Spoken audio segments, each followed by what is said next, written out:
கண்கள் உடையவளே ஆலயத்தின் தலைமகளே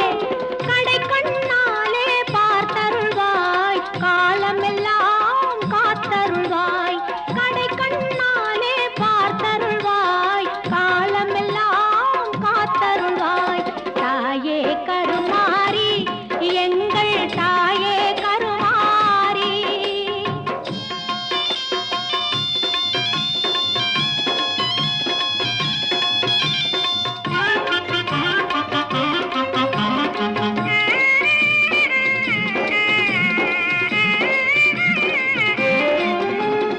அன்னை உந்தன் சன்னதியில்